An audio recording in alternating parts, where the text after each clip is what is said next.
I love watching conversations between intelligent, educated professors and commentators and maybe even politicians and those who don't know much, but they make up for their ignorance with zeal. The educated people, spoiler alert, usually win the argument, but after watching these people over and over and over again, you realize that they have a limited amount of tricks. These men start repeating phrases you've heard them say before, and listening to them ultimately becomes a waste of time. I've thought long and hard about why this happens and whether or not it's a good or bad thing. To understand why this happens, we need to first look at how language works. But that's pretty simple. Language is a collection of sounds and scribbles to which we have assigned meaning. When you splice these sounds together in a certain manner, a set of rules are enacted, and the full meaning of what you were trying to say ends up being said. But then we also need to learn how language doesn't work. When thinking critically, finding out how and why something doesn't work is more important than finding out how and why it does work,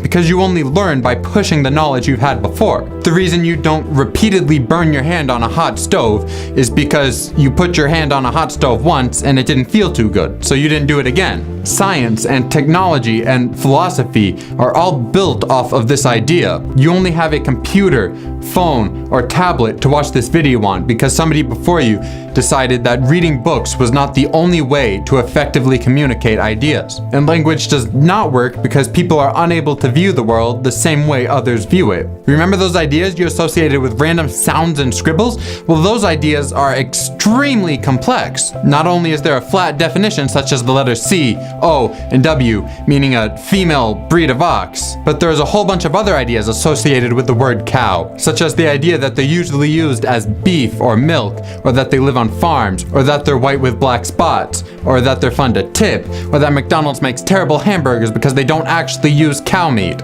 Maybe. The phrase, "the cow ate grass," is more than simply an animal converting a plant into energy. It's also a symbol of nature. It's also foreshadowing of higher up on the food chain. It's symbolic of a cycle. The cow ate grass and will eat grass again, and so on and so forth. Some ideas are not correct, but they are still worth listening to and giving a critical analysis. I will give a simple example in the phrase, "the boy hates his mother." The word boy brings to mind thoughts of immaturity. The word hate brings to mind extremely strong feelings of resentment, perhaps too strong to even be true. The word mother brings to mind all of the associations of motherhood, such as caring, nurturing, loving, and raising a child. One interpretation of this phrase is that it's a clear exaggeration.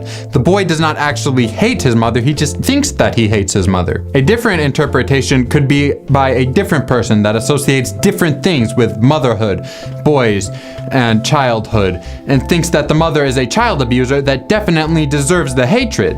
This is where language really begins to fail. We have two people. One of them believes that the mother is a terrible person. The other person believes that the mother deserves the world because she's putting up with a child like this. If you take the same problem and magnify it, it becomes such a problem that it causes riots and protests and unrest all across the nation. How? To start, when you attack an idea, there's the association that you're attacking the person communicating the idea. There's one pathetically simple perspective that I've seen take many different forms, and I would like to describe here. Here's the story. A person sees the world in simple black and white. The person puts obviously bad things on one side, such as racism, hatred, violence, rape, and war. And then he puts obviously good things on the other side, such as love, joy, peace, and patience, and kindness. These categories are inescapable and unchangeable. Add in one simple twist that messes everything up. The person believes that simply criticizing the bad makes something good, and that all bad criticizes the good. And because the holder of this ideology criticizes the bad,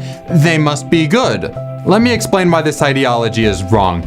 Very few things that we encounter in the real world, and not the hypothetical world of ideas, are truly good or truly bad. And usually the things that people say are truly bad, almost everybody realizes are truly bad. But I don't really care about that. Here's why this ideology is destructive. It leads a person to lose all belief in the possibility that they could be wrong. Once someone loses that, they become extremely destructive tools, merely pushing their own agenda. All counterarguments they receive, however logical, are inherently bad because they are inherently good. Therefore, this counterargument is opposing something inherently good, which makes it evil, which makes the person saying it evil. To summarize everything I have said leading up to this, you are not your ideas. If you truly believe that your ideas can't change, every single argument you have will end in a broken relationship. My name is Blake J. Whitmer, and my challenge to you today is to think about that.